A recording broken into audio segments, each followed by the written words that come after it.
Hi, my name is Tori. This is Elena, Jada, and Anna, and today we're going to be talking about the difference between individualism and collectivism.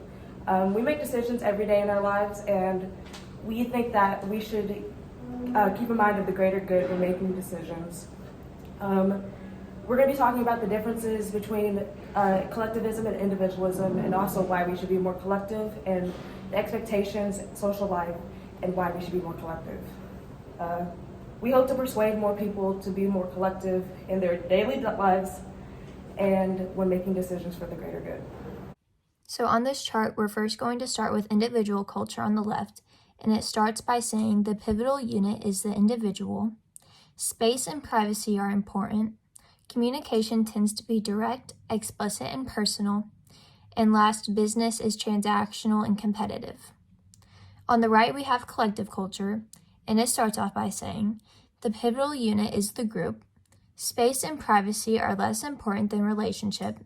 Communication is intuitive, complex, and impressionistic. And lastly, business is relational and collaborative. So first we're going to be talking about Latino culture, and I got my information from the latinobinary.com, and it talks about interdependence versus independence and how it plays into their social norms and groups in their communities.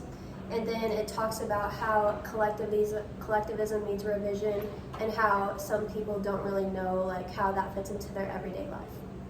And then next I am going to be talking about Asian culture, and I got my information from Body Image Among Asians. And this talks about how they really need group acceptance and that there are limitations and that they have joint family systems and there's not really rivalry within their culture.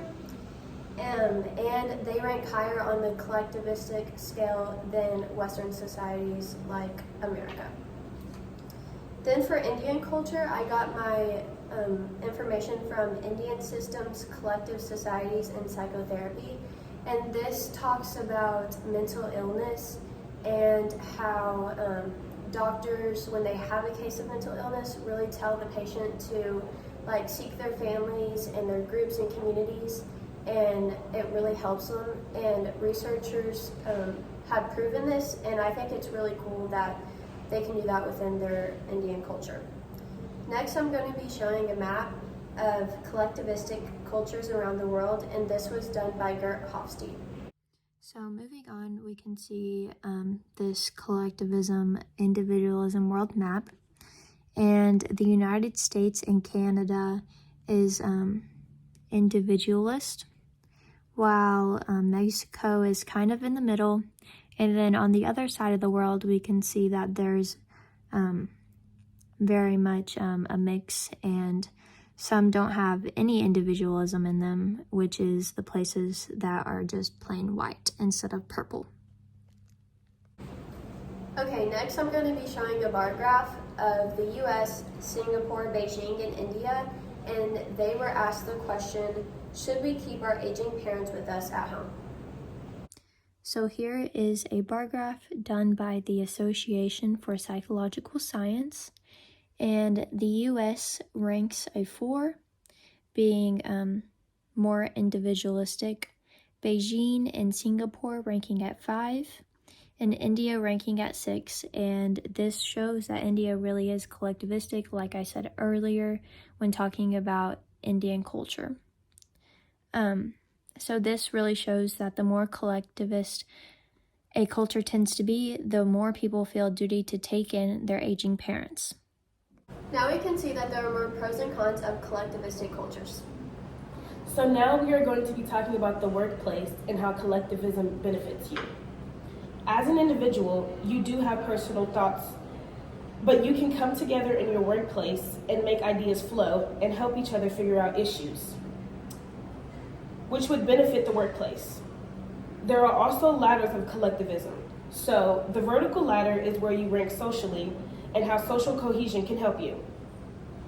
Horizontal collectivism shows fairness and equality and how you are all working towards a common goal. When you have a common goal, there is more success in a business and you're more passionate, and the more success there is in a business, the better the business runs. Okay, now that Elena's covered that, we're going to talk about how you practice collectivism in your daily life. So in your family, you most likely are a collectivist because you do things out of love instead of all logical things.